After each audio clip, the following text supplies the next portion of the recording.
이렇게 코로나19로 어지러운 전국 속에서도 저희들이 종려주의를 맞이하고 또 부활주의를 준비할 수 있도록 은혜 주신 하나님, 이 시간에도 우리에게 말씀하여 주셔서 하나님께 영광 돌리는 아름다운 예배, 복된 예배, 하나님께 기쁘시게 하는 예배를 드릴 수 있게 하여 주시옵소서. 주님께서 이 시간 큰 은혜를 사모하는 모든 심령들 속에 예배당에 나와 있든지 영상을 통해서 예배를 하든지 예배하는 그 자리에 우리로 하여금 예수님을 맞이하는 귀한 시간으로 나귀 타고 오신 주님과 귀한 만남을 가지는 복된 시간으로 축복하여 주옵소서. 예수님 이름으로 기도하옵나이다. 아멘. 할렐루야. 오늘은 종려주일입니다. 예수님께서 예루살렘 성으로 나귀 타고 들어오셨던 그런 종려주일이죠. 당시 그 사람들의 마음은 어땠을까? 그 사람들은 어떤 분위기에서 그 나귀 타고 오시는 주님을 바라보면서 호산나 우리를 구원하소서 외쳤을까? 묵상을 하면서 오늘 참 메시아를 기다리는 사람들을 먼저 생각을 하도록 했습니다. 성경이 묘사하고 있는 예수님의 예루살렘 입성의 장면을 보면 사람들이 그 이전에도 이런 일들이 있었던 것을 알 수가 있어요.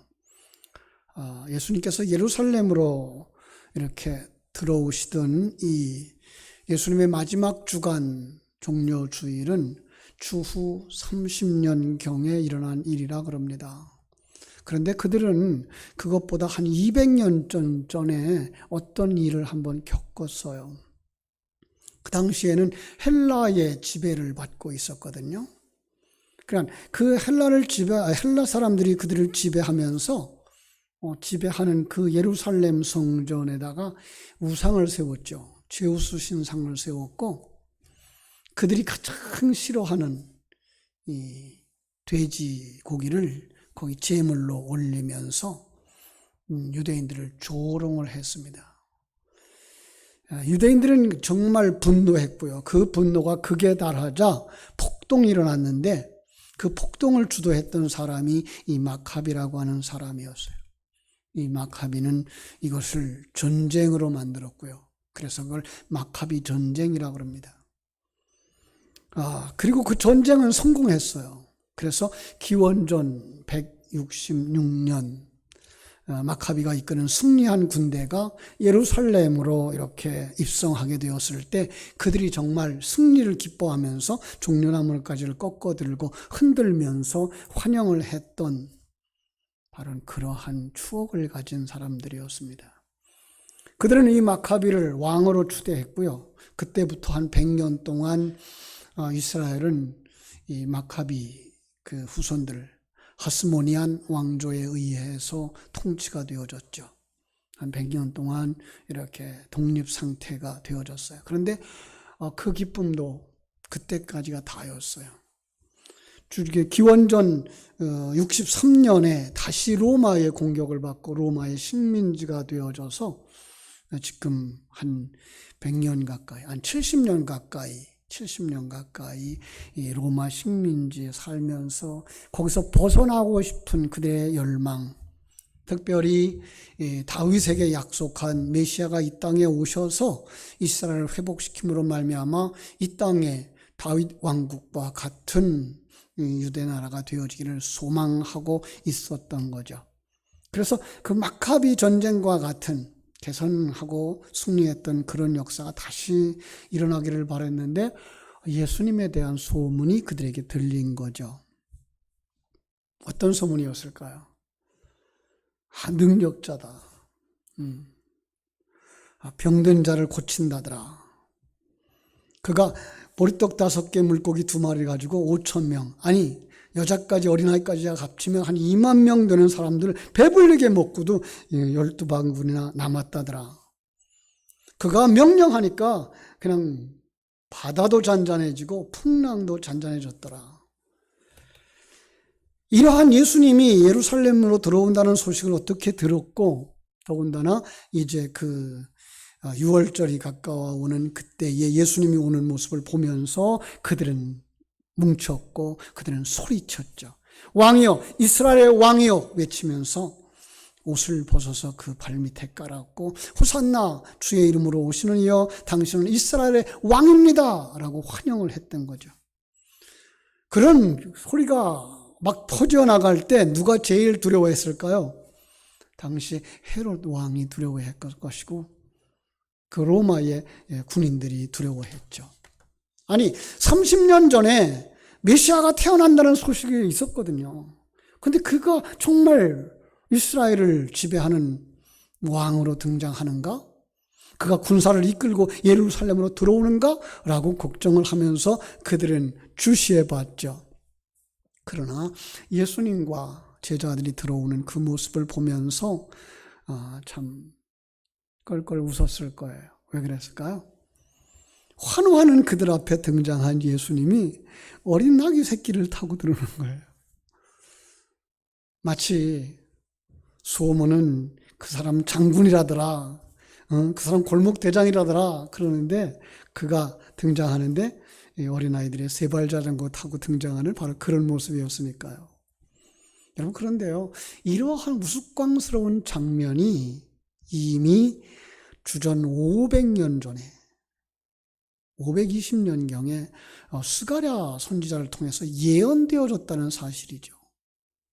요한복음 12장 15절도 그렇게 말하죠. 이는 기록된 바 시온에 따라 두려워하지 말라. 보라, 너의 왕이 나귀 새끼를 타고 오신다 함과 같더라. 그래서 제가 스가랴서 9장 9절로 10절을 이렇게 가져왔어요. 한번 같이 보시겠습니다. 시온에 따라 크게 기뻐할지어다. 예루살렘에 따라 즐거이 부를지어다. 보라, 내 왕이 네게 임하시나니 그는 공의로우시며 구원을 베푸시며 겸손하여서 나귀를 타시나니 나귀의 작은 것 곧 나귀 새끼니라. 내가 에브라임의 병거와 예루살렘의 말을 끊겠고 전쟁하는 활도 끊으리니 그가 이방 사람에게 화평을 전할 것이요 그의 통치는 바다에서 바다까지 이르고 유브라데 강에서 땅 끝까지 이르리라. 아멘. 예, 스가랴 선지자를 통해서 예언해 주셨던 그 말씀대로 예수님이 나귀 타고 들어오신다는 거예요.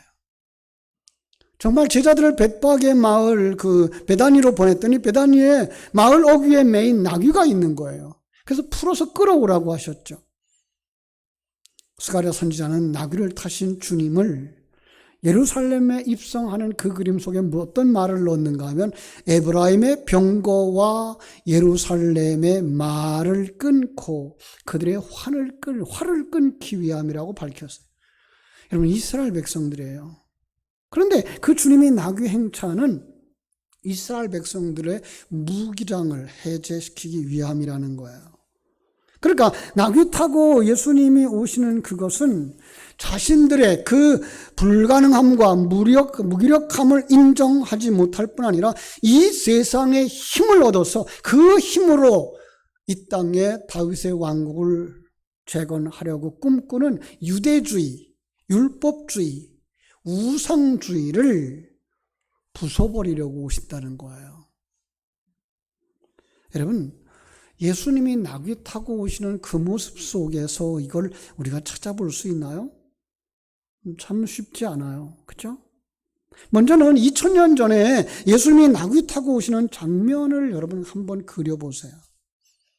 그리고 그 다음에 그 성전으로 오시는 주님의 이야기를 내 안에 오시는 예수님의 이야기로 그려낼 수 있어야 돼요. 여러분, 성경 속에서 그 예수님은 빛으로 오시죠. 그죠? 창세기 1장에서도 빛으로 오셨고요. 요한복음 1장에서도 빛으로 오셨다고 말씀하셨고요. 그런데 빛으로 오셔서 어두운 자들을 밝히시는 그 일에 놀랍게도 우리의 무장을 해제시키고 예. 그분의 뜻을 따라서, 그분이 걸어가신 길을 따라서 오라고 말씀하시는 거예요. 우리 주님께서, 우리 하나님께서 이스라엘 백성들에게 왕을 세우실 때 하지 마라 한 것이 있어요. 뭔가 하면은 말을 많이 두지 마라. 타는 말, 군사들이 타는 말, 그리고 승리자가 타는 말. 두 번째, 말을 많이 두려고 애굽으로 내려가지 마라. 애굽 세상이죠. 그러니까 힘을 얻기 위해서 세상으로 가지 마라. 세 번째로, 은금과 여자들을 많이 두지 마라. 구약시대는 이 모든 것들이 다 힘의 상징이었던 거죠. 그러니까 세상의 힘을 구하지 말라는 것이고 세상을 의지하지 말라는 것이었어요. 그래서 진정한 왕이 이 땅에 오실 때에 그렇게 힘을 가진 모습이 아니라 아주 힘을 빼버린 그런 모습으로 등장하는 거죠. 하나님께서 세우신 메시아, 그를 통해서 인간을 구하시는 방법은 이 세상의 힘을 이용해서 세상의 힘을 부여해 주는 것이 아니다라고 말하는 거예요. 세상 방법이 아니라는 거예요. 그리고 주님이 그런 모습으로 우리 안에 들으시는 거예요. 바울 사도는요, 고린도후서 12장에서 이렇게 말씀하셨어요. 같이 한번 읽어볼까요? 나에게 이르시기를 내 은혜가 내게 족하도다. 이는 내 능력이 약한 데서 온전하여 짐이라 하신지라. 그러므로 도리어 크게 기뻐함으로 나의 여러 약한 것들에 대하여 자랑하리니 이는 그리스도의 능력이 내게 머물게 하려 함이라.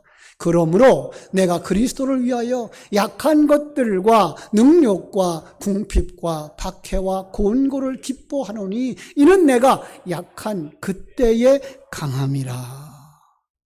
바울 사도가 지금 굉장히 약한 자리에 처해 있어요. 그렇죠?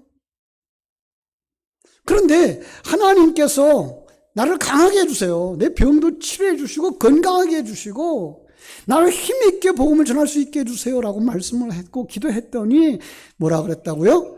내 은혜가 네게 족하도다.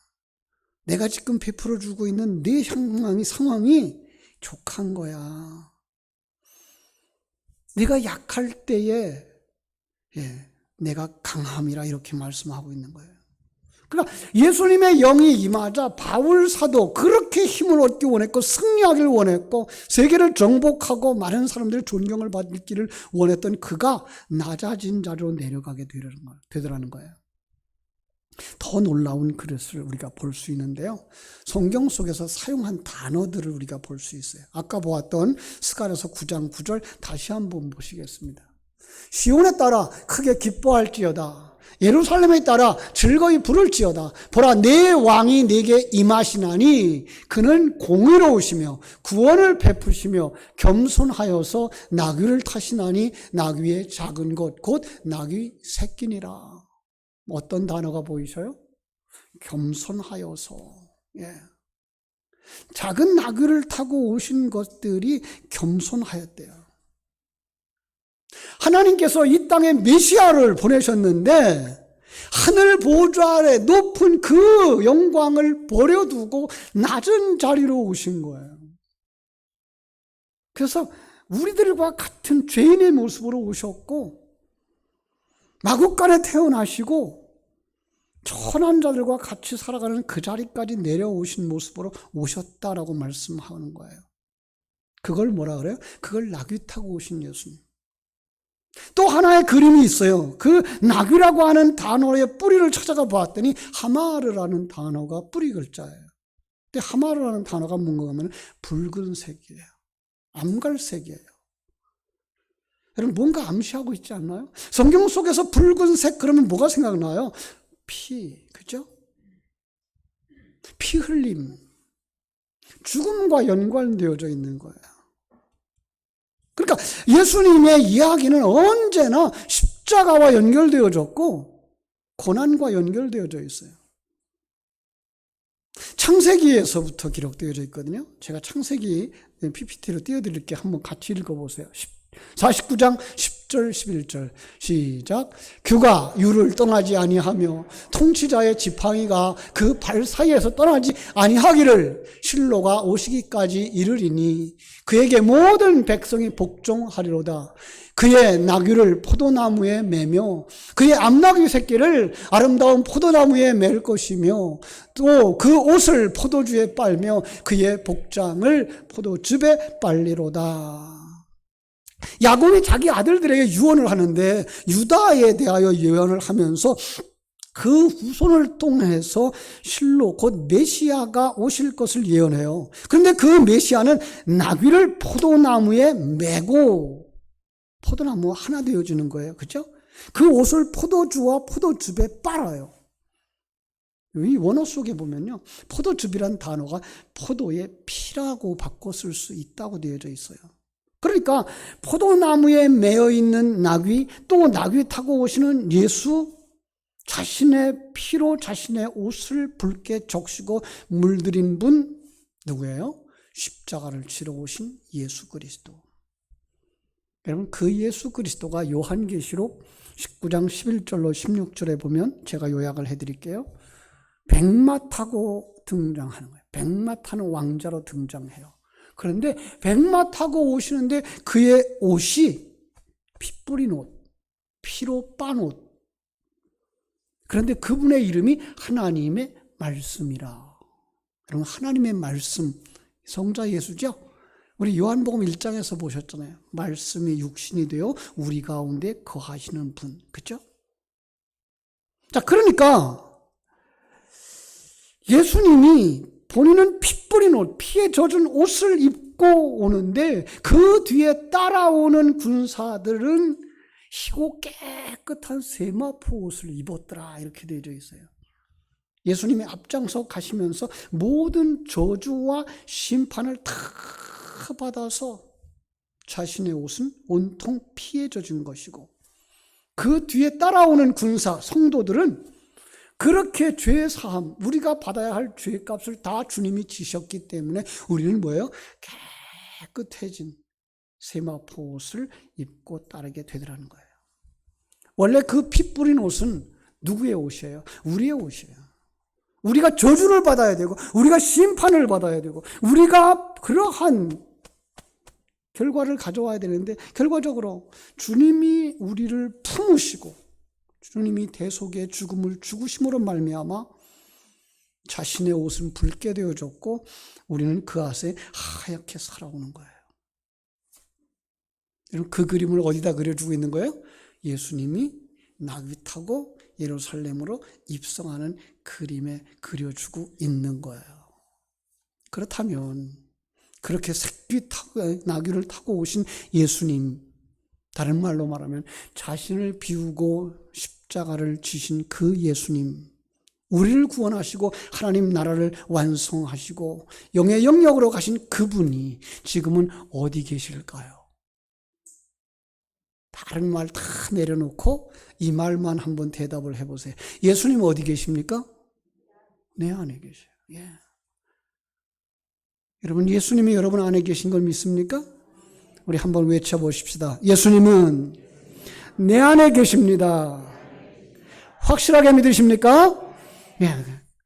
언제 오셨나요?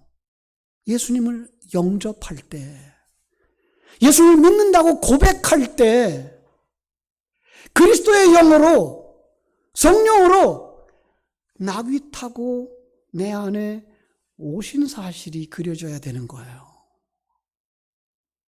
이제까지 우리는 구약의 예언을 들어서 그 그릇 속에 담긴 신약의 이야기를 보았어요. 그런데 이제는 신약의 그릇 속에 담아진 진리를 보실 수 있어야 되는 거예요. 예수님이 예루살렘 성으로 들어가서 무엇을 하셨는지 보시면 더 정확하게 보실 수 있어요. 내일 새벽부터 고난주간 특별 새벽 기도회에 시작되는데 그 첫날 말씀의 핵심이 바로 예수님이 그 성전에 들어가셔서 어떤 일을 하셨느냐인 거예요. 성전에 들어가셨어요. 여러분, 고린도전서 3장 16절에 보면 그 성전을 누구라고 말하죠? 여러분이라고 말하고 있어요. 고린도전서 3장 16절을 말해요. 너희가 하나님의 성전이다. 너는 네가 하나님의 성전인 것을 알지 못하느냐 하시거든요. 그 가운데에 하나님 말씀하시는 게 뭐예요? 하나님의 성령이 거하시는 성전. 예, 우리가 성전이에요. 그러니까 여러분 예수 믿는다고 고백할 때, 예수님을 영접할 때 그 본문의 상황이 여러분과 내 안에 그대로 일어난 거예요. 예수님은 낙이 타고 우리 안에 들어오신 거예요. 그때 예수님을 맞이하면서 환호했던 군중들처럼 우리도 처음 예수님을 영접할 때 좋아요, 내가 주님을 사랑합니다 고백하며 환영했던 것도 같은 모습이에요. 그런데 안타까운 것은 그들이 한 주간이 지나지 못해서 예수님을 향하여 어떻게 요구합니까? 십자가에 못 박으라는 거예요. 죽이라는 거예요. 왜 그랬을까요? 내가 기대했던 메시아가 아니라는 거예요. 그럼 나는 어떤 걸 기대했으며 성경을 통해서, 역사를 통해서, 모든 계시를 통해서 우리에게 이러한 메시아를 보내주셔서 너희들을 구원하실 거라고 말씀하신 그 하나님이 보내신 메시아는 어떤 분일까요? 그럼 우리 점검해 봐야 돼요. 다 아시는 이야기였지만 오늘 설교의 결론처럼 정리해 드릴게요. 여러분, 예수님은 왜 이 세상에 오셨고 예수님은 왜 내 안에 오셨나요? 누가 여러분에게 물어봅니다. 예수님은 왜 오셨대? 예수님은 왜 십자가에 죽으셨어? 아니, 조금 더 나가서 여러분의 자녀가, 아들, 딸들이, 아빠, 엄마, 예수님 왜 죽었어? 주일학교 학생들이 선생님에게, 선생님, 왜 예수 믿어야 되죠? 왜 예배를 드려야 되죠? 라고 질문할 때 여러분은 질문에 대답할 것을 준비하셨나요? 얼마나 좋은 기회예요? 정말 그의 영의 눈을 열어줄 수 있는 그 좋은 기회에 여러분들은 그들에게 정말 바른 신앙을 전해주고 그들의 눈을 열어줄 수 있도록 준비하셨나요? 답을 한 가지로만 가르쳐 드릴게요. 나중에 새벽 기도회에 말씀을 풀겠고 마태복음 1장 21절로 대답을 드릴게요. 아들을 낳으리니 이름을 예수라 하라. 이는 그가 자기 백성을 그들의 죄에서 구원할 자이심이라. 그렇습니다. 우리를 구원하시기 위해서 오신 거예요. 근데 그 구원의 이야기를 여러 가지로 설명하고 있어요. 왜? 구원이라는 것은 그렇게 단편적이지 않기 때문에요. 자, 그러나 오늘 본문에 나오는 그릇에 담아주신 내용만 오늘 저는 찾아볼게요. 우리 안에 더럽고 추한 것들을 치우시고 깨끗게 하시려고, 그걸 거룩하게 하신다라고 말하기도 하고요, 의롭게 하시기도 한다고 말하죠. 우리는 더럽다는 거예요. 내가 주인 되어져 있다는 거예요. 도둑놈의 심보라는 거예요. 장사꾼의 심보라는 거예요. 이거 정리해서 깨끗게 하시려고 예수님이 오셨다. 두 번째로, 그런데 청소했다고, 한번 청소했다고 다 깨끗해졌나요? 그러면 얼마나 좋겠어요, 그죠? 여러분 집에서 살림하시는 우리 분들은 늘 느낄 거예요. 한번 청소했으면 한 일주일 갔으면 얼마나 좋겠어요, 그죠? 근데 아침에 청소하고 저녁에 청소하면 먼지가 또 나와. 응? 그래서 주님이 한번 우리를 구원해 놓고 멀리 가신 게 아니라 우리 안에 와 계셔요. 임마누엘 하시려고 우리 안에 오신 거예요. 세 번째로, 청소를 하는 과정 속에서 싸우셔요. 왜요? 우리가 그걸 안 놓아보려고, 안 놓아주려고. 나의 옛사람이 세상 것을 붙잡고 안 놓아줘. 사단의 뿌리를 안 놓아줘. 그 사단과 싸우라고 말씀하시고 세상 줄 끊으라고 말씀하시기 위해서, 우리에게 능력을 주시고 능력이 되시기 위해서 우리 안에 오신 거예요. 그래서 마침내 우리를 깨끗하게 하시고 주님의 피로 씻어 깨끗하게 하얀 세마포 옷을 입혀주신 것처럼, 그러면 이 세상에서 100년, 200년 살도록 하시는 게 아니라 하나님 나라로 데려가셔서 하나님의 나라, 거룩한 하나님의 나라에서 영원히 평안하게 행복하게 살게 하시려고 데려가시려고 우리 안에 오신 거예요. 이 모든 것을 합쳐서 뭐라 그래요? 구원하러 오셨다는 거예요. 자, 이제 이 모든 것이 성도들의 소망이 되었고 우리들의 신앙의 목적이 되었죠. 사랑하는 여러분, 이 땅에 오신 예수 그리스도를 묵상하는 이 종려주일에 우리 한번 눈을 감고 한번 점검해 봤으면 좋겠어요. 내 안에 예수님이 들어오셨는지, 아직 내 안에 예수님이 안 계신 것 같으면 마음의 문을 열고 예수님을 영접하시기 바랍니다. 이 2021년 고난주간과 부활절이 예수님을 내 마음에 모시고 영접하는 기간이 되게 해주세요. 기도하시기 바랍니다. 그리고 다시 한번 점검해 보시기 바랍니다. 나는 예수님이 왜 내 안에 오셨는지 물어보는 사람에게 정확하게 대답해 줄 답을 준비하고 있는지, 아니 그 답이 정말 지식으로 머물러 있지 아니하고 생명이 되고 능력이 되는지, 그렇지 못하면 여러분 기도하셔야 됩니다. 진리가 살아나게 하옵소서. 그 지식이 생명이 되게 하옵소서. 주님의 고난과 십자가의 죽음과 부활이 내 안에서 이루어지게 하시옵소서. 그래서 이 시간 우리 한 1분 동안만 다 같이 이 두 가지 제목을 가지고서 하나님 앞에 통성으로 기도하겠습니다. 아버지, 우리 하나님 크신 은혜와 사랑을 감사하옵고 감사합니다. 2021년 아버지 종려주일을 맞이하면서 고난주간 특별 새벽기도회를 아버지 하나님 초청하면서 이제 우리가 아버지 하나님 주님의 십자가에 동참하고 부활에 동참하기를 원하면서 다시 한번 아버지 하나님 점검해 볼 수 있게 해줘서 내 안에 예수님이 들어오셨는지, 아직도 내 안에 예수님이 안 계신 것 같으면 마음의 문을 열고 예수님을 영접할 수 있게 하여 주시옵소서. 예수님이 성 안으로 들어오실 때에 예수님을 환영했던 것처럼 환영할 수 있도록 축복하여 주시옵소서. 나는 예수님이 왜 내 안에 들어오셨는지 물어보는 사람에게 정확하게 대답해 줄 것을 준비하고 살아가는 자인지, 그러한 영적인 부모인지, 그러한 영적인 선생님인지, 그러한 영적인 지도자인지 아버지 하나님이 먼저 깨달아 알게 하여 주시옵시고, 그것이 지식에 머물러 있지 말게 하여 주시옵시고, 그것이 생명이 되게 하여 주시옵소서.